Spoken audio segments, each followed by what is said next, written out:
એ વાસુદેવદાસ એ પણ અંબિકા આશ્રમના કૃપા પાત્ર છે. છોટુદાસ બાપુ મારા બાજુમાં જ બેઠા છે, એમની હજી મંડળ બોલાવવાનું બાકી છે. એ પણ અંબિકા આશ્રમના એક કૃપા પાત્ર ઉમેદગર બાપુના એના કાંડગુરુ ઉમેદગરી બાપુ છે, મારા પણ બાપુ છે. અને બાજુમાં બેઠેલા ભાવિકા દીદી જે હમણે જ એમને કંઠી પહેરાવી છે, એમની ચાદર વિધિ બાકી છે અને એ રસોડું સંભાળવા માટેની એને જવાબદારી આપું છું. એમને ભાવિકા ઉભી થા બધા, એમને પણ એકવાર જોરદાર તાળીથી વધાવી લો. એ બાજુના ગામના ગારિયાધારના જ છે. અને તમામ સંતોને મારા કોટી કોટી વંદન. અને આપ સૌની સાક્ષીમાં જેમને આજે મહાનતાઈ આપી છે એ વાસુદેવદાસ બાપુને, એ આપ બધાની સાક્ષી છે. અને હું એક મહાનતાઈ નથી આપતો, આને મહાનતાઈ અમારું ગોહિલવાડ મંડળ આપે છે. કારણ કે ગોહિલવાડની ઈચ્છા ન હોય તો આપણે કાંઈ પણ કરી શકીએ નહીં. કારણ કે ગોહિલવાડ એ અમારો હાથી સમાન છે, અમારો ભીષ્મ પિતા. અને ગમે તારે કોઈ પણ અગવડ આવી હોય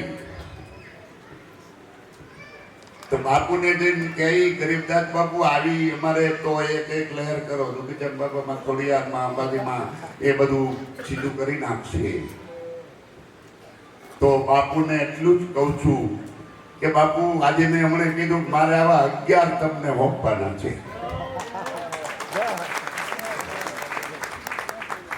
11 બનાવીને એક સાધુ જો 11 5 સંતો બનાવશે તો જ આપણી સંખ્યા ટકી રહેશે. મનોહરદાસજી બાપુ તારનું શું કહેવું છે? કઈ ગમે એને ગમે તે રીતે તમે એને સાધુ બનાવી અને સંત બનાવી અને ધર્મનો ફેલાવ કરવા માટે નીકળશો.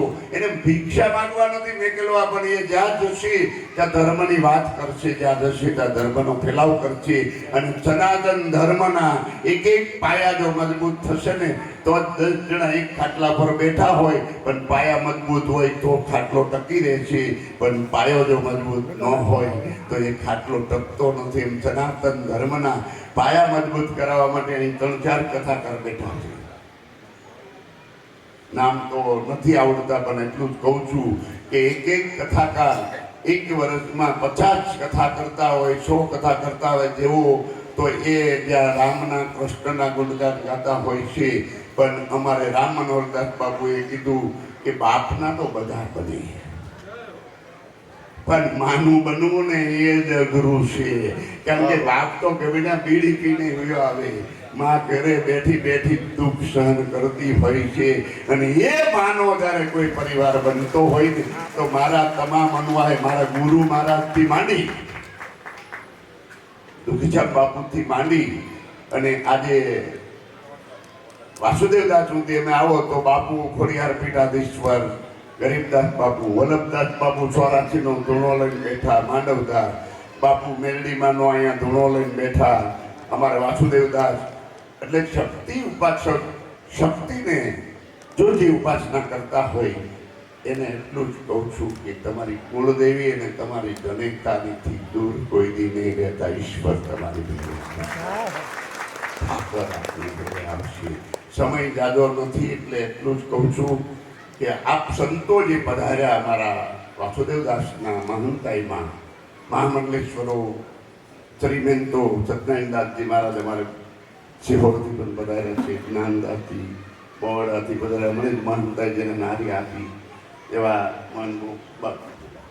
ગોપાલદાસજી, બધાઈને આવકારું છું. તમામ સંતોને પરિચિત છું, પણ છતાં બધાઈને આવકારું છું.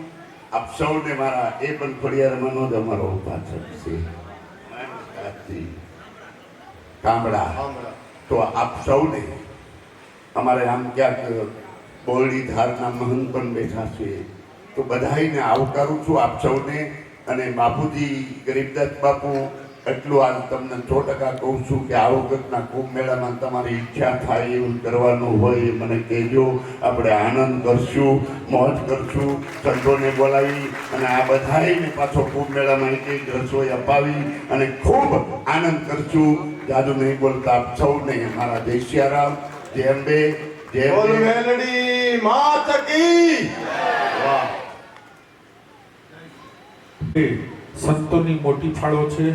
એમે જે સદગુરુ હોય, સદગુરુ સુરગન અંબ આદિતિ છી, રઘુપતિ ભગતિ પ્રેમ પરિમિત છી, રામ કથા મંદાकिनी चित्रकूट चित चारु, तुलसी सुभग सने वन सिय रघुवीर लाल. राम कथा ये भक्ति रूपी गंगा છે, મંદાकिनी છે, જે મનોને છે એવા મનોકામના પૂર્ણ કરવા માટે સંત એ કામધેનુ છે. જે તમે એને પણ કે બેઠીનું માંગો એ તમને તરત જ મળે. એવા સંત શ્રી રમજુ બાપુના શિષ્ય વાસુદેવદાસ બાપુ અને રમજુ બાપુ ભાઈને ખૂબ ખૂબ સાધુવાદ, ધન્યવાદ. અને સાથે અમારા માંડોધારના મહંત શ્રી વલ્લભદાસ બાપુને પણ ખૂબ ખૂબ સાધુવાદ, ધન્યવાદ. હવે હું અમારે મધુર ડેરીના ચેરમેન બોટાદ, મધુર ડેરીના ચેરમેન જે આ સંસ્થાને અહીંયા સુધી પહોંચાડ્યા છે, પાંચ પગલા કરતા કરતા કરતા ધીરે ધીરે, કેમ કે દંડ સમાન ભયઉ જસ જાકા, રઘુપતિ કીરતિ વિમલ પતાકા. ભગવાનના કીર્તિ રૂપી પતાકા છે, ઝંડો છે. પણ એ ઝંડો ક્યારે ફરે?